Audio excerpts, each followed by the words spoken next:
Hello guys, Pancake Money here. Today's video is about the lie market cap. It's not really a lie, but a lot of people still do not understand what the market cap really means or what it stands for. And I have to admit, I didn't know either.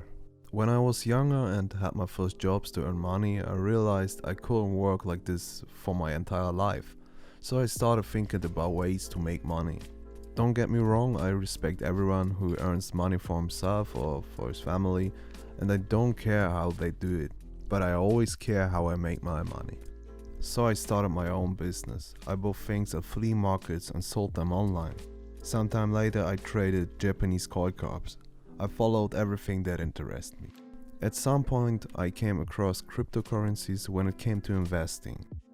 It took me 6 months to understand what market cap really means. A 15-year-old boy made me aware of this. I was very impressed and felt so stupid, because it's so obvious.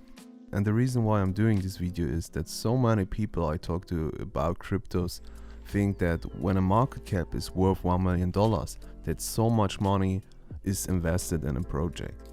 So how is the market cap composed? Market cap is circulating supply times the current price. Here you can see a list of the top coins, calculated. But for the video let's take Bitcoin as an example. The price of 56,000 times the circulating supply of 80 million makes the market cap. It should be clear to all of us that not all of these 80 million Bitcoins were both for 56k.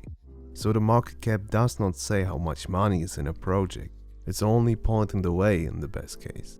I hope you enjoyed the video guys. The content on the channel is free for you, so I will be very happy about a like and subscription.